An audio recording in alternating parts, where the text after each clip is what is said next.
Copa del রে round of 32-এ Atletico বালেয়ার্সের বিপক্ষে Argentine তরুণ তুর্কি 9 গোলরক্ষক হুয়ান মুসোর 7টা অবিশ্বাস্য সেভে বাঁচিয়ে দিয়েছে অ্যাটলেটিকো মাদ্রিদকে, যার মধ্যে একটা ছিল অবিশ্বাস্য পেনাল্টি সেভ। পুরো ম্যাচটাকে যেন একাই নিয়ন্ত্রণ করেছে এই আর্জেন্টাইন বাজ পাখি। ম্যাচের তখন 79তম মিনিটে ডিবক্সের ভেতরে একটা হাই ক্লেম সেভ করতে গিয়ে অ্যাটলেটিকো বালেয়ার্সের একজন খেলোয়াড়ের মাথায় আঘাত করে বসে মুসো। রেফারি ভিআর চেক করে পেনাল্টি দেওয়ার সিদ্ধান্ত নেয়, আর তখনই বাজ পাখি হিসেবে আবির্ভাব ঘটে আর্জেন্টাইন তরুণ তুর্কি গোলকিপার মুসোর।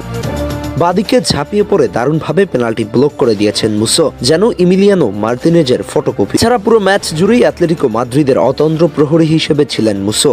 পুরো ম্যাচে 7টা সেভ, যেখানে একটি পেনাল্টি, 2টা গোল concede, 94% accurate pass, 100% accurate long ball, একটা সুইপ, একটা হাই ক্লেম, 2টা ড্রাইভিং সেভ, যার ভেতরে ইনসাইড দ্য বক্স ছিল 7টা।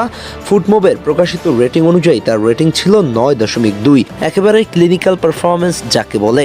এই পারফরমেন্সের পর এটা বলতেই হয়, হুয়ান মুসো যেন সুযোগ পেলেই নিজেকে প্রমাণ করতে জানেন। বড় ম্যাচের চাপ, পেনাল্টির ভয় কিংবা প্রতিপক্ষের একের পর এক আক্রমণ কিছুই তাকে টলাতে পারেনি। দিয়েগো সিমিওনের রক্ষণাত্মক দর্শনে যে গোলকিপার শুধু শেষ ভরসা নয়, বরং ম্যাচ জেতানোর অস্ত্র, মুসো সেই ভূমিকাতেই নিখুঁত ছিলেন। আত্মবিশ্বাসী পজিশনিং, দ্রুত রিফ্লেক্স আর নেতৃত্বগুণে তিনি পুরো ডিফেন্স লাইনকে সাহস জুগিয়েছেন। এই রাতটা শুধু একটি ম্যাচ জেতার গল্প নয়, বরং অ্যাটলেটিকো মাদ্রিদের গোলপোস্টে নতুন এক আর্জেন্টাইন নির্ভরতার নাম হয়ে ওঠা ঘোষণা হুয়ান মুসো। কোপা দেল রের ম্যাচে অ্যাওয়ে মাঠে অ্যাটলেটিকো বালেয়ার্সকে 3-2 গোলে হারিয়ে পরের রাউন্ডে উঠেছে অ্যাটলেটিকো মাদ্রিদ।